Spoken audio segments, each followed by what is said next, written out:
The University of Houston is one of the largest campuses in Texas. It's a place defined by movement, ambition, and diversity. Every day, thousands of students navigate classes, work, and personal responsibilities across a campus that rarely slows down. Among them is a growing Muslim student population. Students who carry their faith with them into lecture halls, libraries, and late-night study sessions. For these students, daily life includes more than academics. It includes prayer times worked around into tight schedules, moments of reflection between classes, and the quiet challenge of practicing faith in a fast-moving environment. To understand what the Ramadan tent means, we first need to understand what it means to be a Muslim on this campus.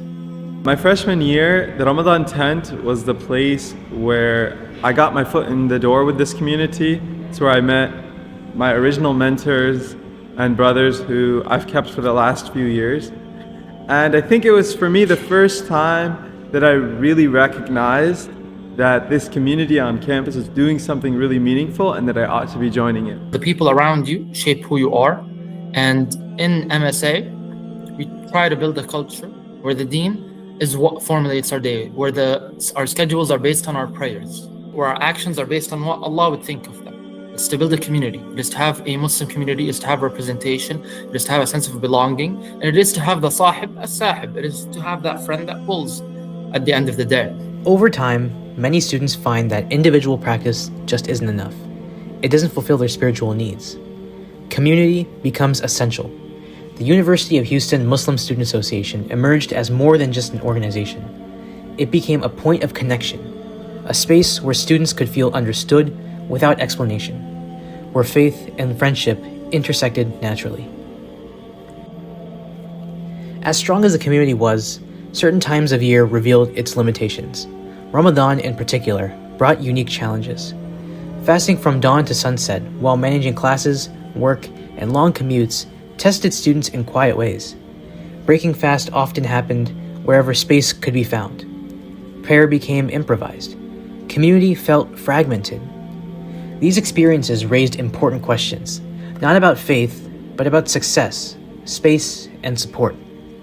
After COVID, when we were back into in-person learning, classes and Ramadan were like smack dab in the middle. I remember the Shura meeting together and evaluating things and thinking everything through, and we're like, guys, whatever we do this year is going to be what really determines how Ramadan is going to be on UH campus for the years to come, for generations to come. Because for probably the next 20 years, Ramadan is going to be throughout the academic year. It's going to debilitate all these Muslims to not have that spiritual nourishment, to not have that community nourishment, to not be able to engage with the Quran. I mean, at the end of the day, Ramadan is the month of the Quran, and they get nothing of that. None of that. Out of those experiences, an idea began to form. Not all at once, but gradually, through conversations, observations, and shared concerns. What if there were a single space where Muslim students could gather every night of Ramadan? What if no one had to break their fast alone? What if community could be centralized, even if it's just for a month? And then we start realizing, well, first, we can't book more than 5 events a week, right? Like that's the limit by UH bylaw or UH student center policies and other policies. And that is really hard. And then we start looking around and we realize, well, we have a big tarp. Let's just take it downstairs in front of the RB. We'll ask the management if we can do that. And we'll just sit down there. We'll just set up shop down there. It's a great success. Like the weather is beautiful. It's April. We're having fun. It's iftar. We're praying out in the loud. And the day ends and we're reviewing the day and we're like, guys, why don't we do this next week? Like, why don't we just do this next week?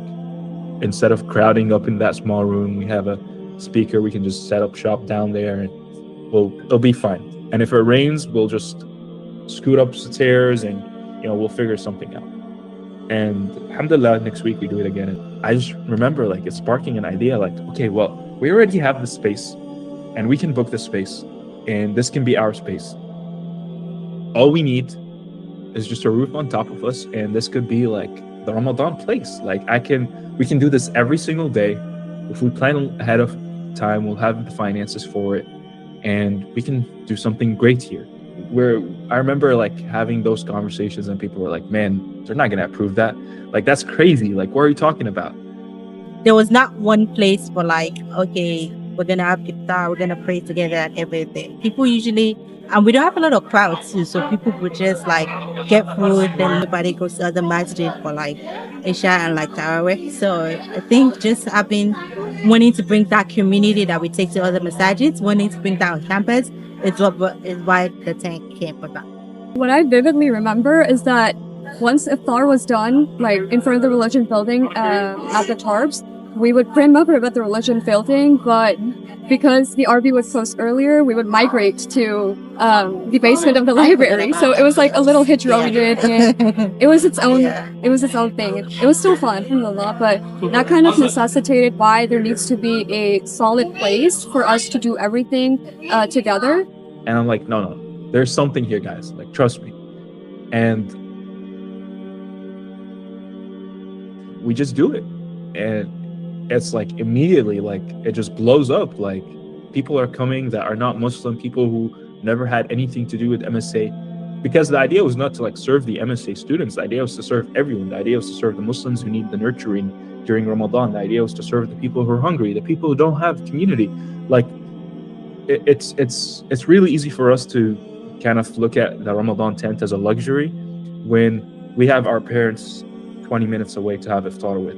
But for the international student that their parents are 24-hour flight away, and the PhD student that hasn't seen their family in years because they can't afford a ticket, like, this is a community. This is a place to feel a reminiscence of home, to feel a little bit at home. And that's the Ramadan tent. Turning an idea into reality required far more intention. Behind the scenes, the Ramadan tent demanded months of planning, coordination, and commitment. Budgets had to be built, funds had to be raised, volunteers had to be organized. Every detail, from food to prayer space to nightly operations, was handled by students balancing their own academic and personal responsibilities. Alhamdulillah, the committee this year was excellent, outstanding, and the way we decided to, have our debriefs was very helpful in how we improved the tent.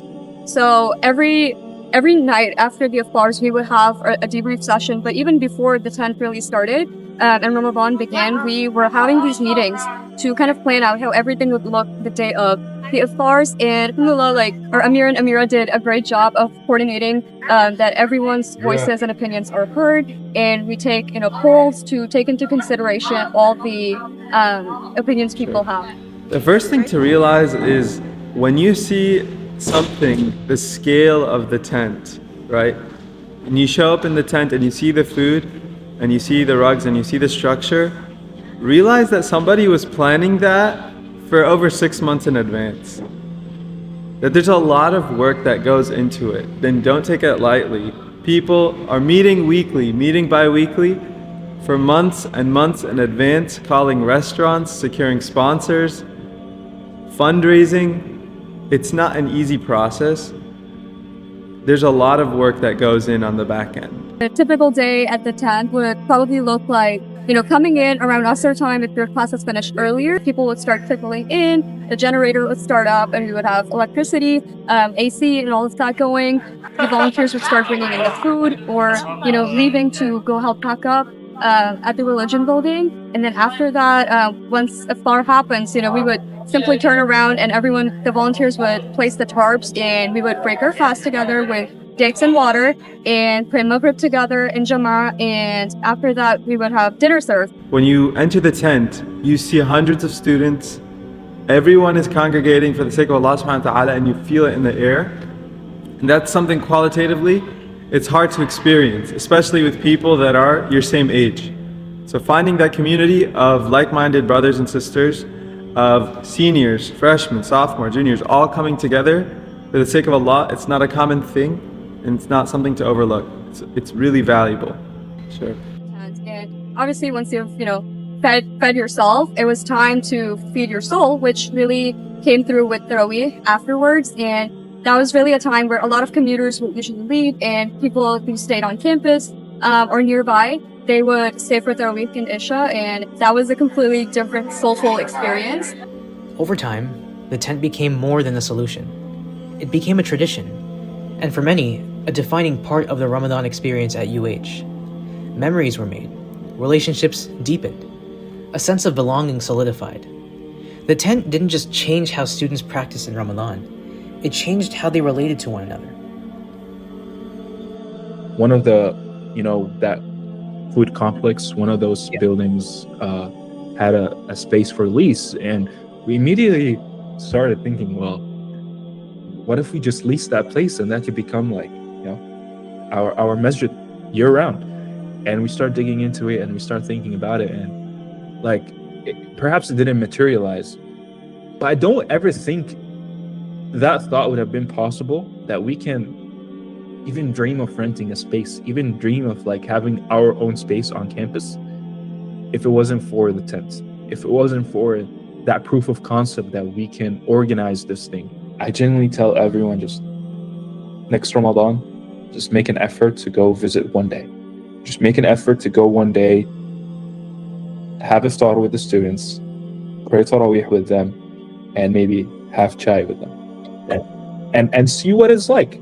See what's the effect of donation, right? See what's the effect of the food, and how the food brings everyone together, and how the prayer brings everyone together. And just see it live for yourself. Because no matter how many times I talk about how great it was and how great it is, and how inshallah it will be great, you have to see it for yourself. The Ramadan tent is not just fabric and poles raised for 30 nights. It's the result of a lived experience, of students identifying a need, coming together, and choosing to take care for one another, for the sake of God. It reflects a community shaped by faith, strengthened by service, and sustained by people who show up, in joy, in struggle, and in loss. At the University of Houston, the tent rises each Ramadan, but what it represents lasts far longer, a reminder that home is something you build together